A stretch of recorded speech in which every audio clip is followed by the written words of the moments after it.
네, 여러분 안녕하세요. 뉴스입니다. 병립형이냐 아니면 준연동형 비례제냐를 두고 다양한 목소리가 분출되고 또 이낙연을 비롯한 비명계와 원외 인사들이 준연동형 비례제를 주장하고 있는 가운데 홍익표 원내대표가 김현정의 뉴스쇼에서 이런 말을 했습니다. 약속은 물론 지켜야 되는 것이고 때로는 약속을 못 지키는 상황이 있을 수도 있다.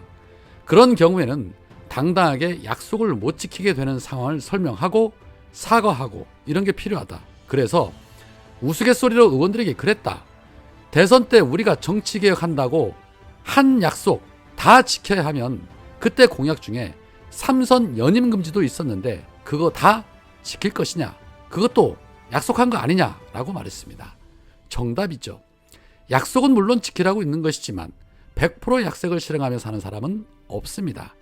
국힘당이 잘하는 말이 있죠. 대선 때는 무슨 말인들 못하냐, 그거 다 지키면 나라 망한다 라고 하는 말 해서 저들은 국민과의 약속을 밥 먹듯이 팽개칩니다.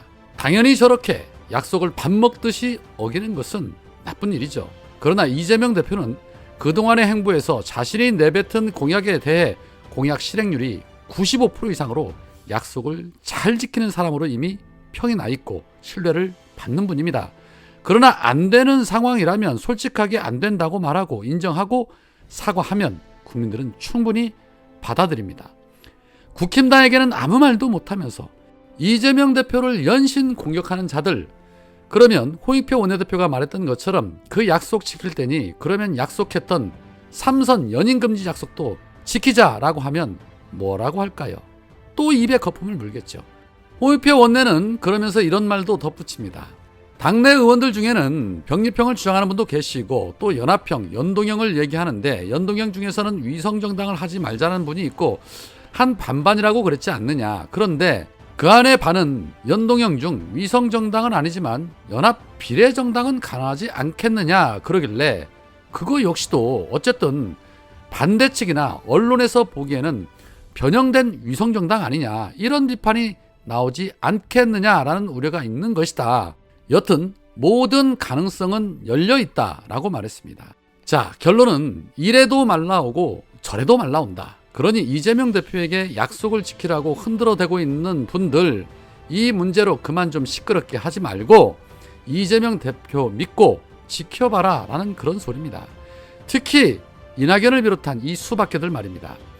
오늘 이낙연이 MBC 시선집중에서 민주당에서 떠나라 라는 당 청원이 올라와 있는 부분을 두고 당에서 몰아내면 받아야지 어떻게 하겠냐 라고 말했습니다. 이에 진행자가 몰아내주기를 바라는 것이냐 라고 묻자 바라기야 하겠냐, 당원들이 그렇게 하고 당이 결정한다면 따라야죠 라고 답했습니다. 그러면서 신당 창당설에 대해서 당이 충분히 매력있고 또 국민이 보기에 신뢰할 만한 상태가 된다면 그런 얘기들이 잠재워질 수 있겠죠. 그 생각을 먼저 하는 것이 순서가 아닐까 생각한다.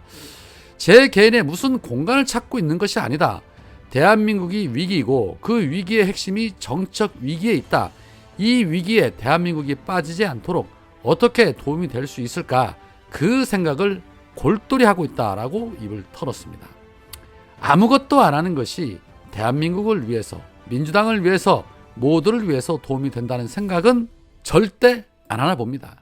180석 만들어줬더니 엄중엄중하면서 개혁법안 하나 처리하지 않고 민주당 지지자들 실망해서 다 떠나게 만들고 급기야는 또 엄중엄중하면서 정권까지 뺏기게 만들어 대한민국의 위기를 자초한 인물이 무슨 도움을 줄 것이라고 골똘히 생각을 한단 말입니까? 해서 김부겸이나 정세균 같은 구태들 찾아다니며 이재명 대표 흔들려고 그렇게 뜻을 모으고 다니는 겁니까? 대한민국의 위기가 이재명과 민주당 때문입니까? 지금의 이재명 대표 체제 때보다 민주당이 더 많은 지지를 받은 적이 있었습니까? 최근에 기레기들이 계속해서 이낙연의 인터뷰로 이재명 대표를 흔들어 대는데 그러면 그럴수록 이재명의 지지율은 더 견고해질 것입니다. 그리고 당에서 나가라고 하면 나가야지 라고 말을 했는데 왜 윤석열처럼 또 피해자 코스프레라도 하면 동정표라도 얻을 것이라 생각하나 본데 이상민처럼 그냥 본인 스스로 나가주시는 것이 그나마 수십 년 민주당 밥을 먹었던 사람으로서 최소한의 도리가 아닐까 싶습니다. 자, 한편 윤석열이 총선용 개각을 단행을 했죠. 나라꼴 개판 만들어 놓은 국무위원들이 대거 정치하겠다며 나서는 것이 국민 알기를 우습게 알지 않는 이상 이게 맞는 것인가 하는 생각이 들기도 하는데, 참 그 중에서도 이해할 수 없는 인사가 바로 국가보훈부 장관으로 지명된 강정의 전 숙명여대 총장입니다. 대학 총장을 지냈던 사람이 갑자기 보훈부 장관이라니 아이러니하죠. 특히 숙명여대는 김건희 논문 표절 의혹에 대해서 아직까지도 결론을 내지 않고 있습니다. 물론 지금 총장은 강정희가 아닌 장영금 총장이지만 숱한 의혹에도 불구하고 교수들의 항의가 그렇게 빗발쳤음에도 불구하고 어물쩍 넘어가며 시간 끌기로 일관했던 자가 강정희였는데 느닷없이 장관 후보자라. 이게 또 우연의 일치인 것일까요? 이 정권에서는 우연의 일치가 너무 많아서 말이죠. 인사청문회에서 명명백백하게 밝혀내야 할 것입니다. 우연인지 아닌지. 자, 한편 요즘 김건희 디올백 문제 탓인지는 몰라도 윤석열의 행보가 조용합니다. 앞서 부산 엑스포 유치전에서 29표라는 그야말로 국제적 망신을 산 뒤에 마지못해 대국민 담화를 발표하고 나서 연일 술만 퍼 마시는지는 몰라도 조용합니다. 그런데 이게 단순히 사과로 끝날 일일까요? 무려 5,600억 원이라는 어마어마한 세금을 아무런 성과 없이 날렸는데 누구라도 책임을 져야 하는 그런 문제 아니겠습니까? 이에 민주당은 국회 운영위원회 전체회의 요구서를 제출을 해서 책임자를 문책하고 재발 방지를 위한 조치를 하겠다라는 입장입니다. 뿐만 아니라 홍익표 원내대표는 윤석열이 싸돌아다니면서 국내의 일자리는 다 없애고 외국의 일자리만 만들어주는 호구 외교를 직격하기도 했습니다. 홍익표 원내대표 그리고 박주민 의원의 발언입니다. 정말 충격입니다. 윤석열 정부의 에너지 정책이 거꾸로 갑니다. 제가 지난번에 대한민국 1호 영업사원인 윤석열 대통령이 7조 원의 투자 유치 성과를 내세웠는데 정작 100조 원이 넘는 해외 투자가 있었다라는 얘기를 했습니다. 그 내용의 일부를 제가 지적을 해보겠습니다. 미국 백악관은 최근 259조에 달하는 투자를 유치했고 이 중 72조 원이 한국 기업이라고 밝혔습니다. 여기에는 한화큐셀이 3조 2천억 원을 투자해 태양광 패널 공장을 짓고 2,500명의 고용을 창출한다는 내용도 포함되어 있습니다. 그러나 국내에서는 정부의 재생에너지 생태계 파괴로 국내 태양광 발전 설비 설치량은 대폭 감소하고 산업은 고사 위기입니다. 한화큐셀도 국내에서는 최근 희망퇴직 실시와 충북 음성공장 가동 중단을 결정했습니다.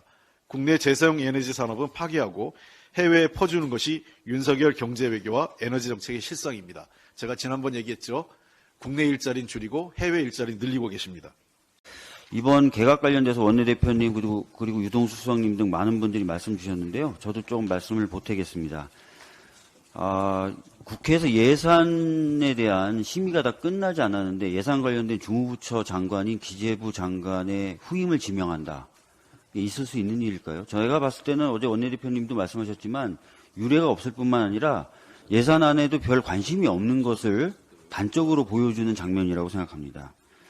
그리고 방송통신위원장으로 지금 김홍일 전 특수부 검사 출신의 검사가 지금 지명됐다, 내정됐다는 얘기가 들리는데요. 검사가 만능입니까? 이분이 방송을 알까요? 제가 사법연수원 마칠 무렵에 저희 어머니께서 단 하루라도 검사를 하고 변호사를 하라고 하셨는데 이런 사태를 예견하신 게 아닐까. 검사가 만능으로 인정받는 시대가 올 것이다. 그러니까 하루라도 검사해라 라고 하셨던 게 아닌가 싶은데요. 만능일 리가 없죠. 제가 봤을 때는 전문성도 없는데 방송을 장악하겠다라는 의도 하나만으로 지금 진행되는 인사인 것 같습니다. 철저히 검증해야 될 것 같고요. 이동주 의원님이 지금 운영이 저희가 개회 요구한 거에 대해서 말씀하셨습니다. 엑스포 유치 최종적으로 실패했는데 너무 가슴 아프고 너무 안타깝습니다. 그런데 이런 일이 재발되면 안 돼요. 특히 대통령이 결과를 전혀 예측하지 못했다는 거 아닙니까? 도대체 대통령실은 어떻게 돌아가는 겁니까? 저희가 지난번에 국감 할 때 대통령실에 장성민 미래전략기획관이요. 부산 엑스포 유치 위해서 2달간 파리에 머물고 있어서 부르질 못했습니다. 도대체 이분은 2달간 파리에서 뭐 한 겁니까? 이런 것들 다 저희가 좀 따져 물어야 되기 때문에 개회 요구를 했다. 그러니까 여당은 거부하거나 빼지 말고 참석을 하셔야 되고 대통령실도 응해야 된다고 생각합니다.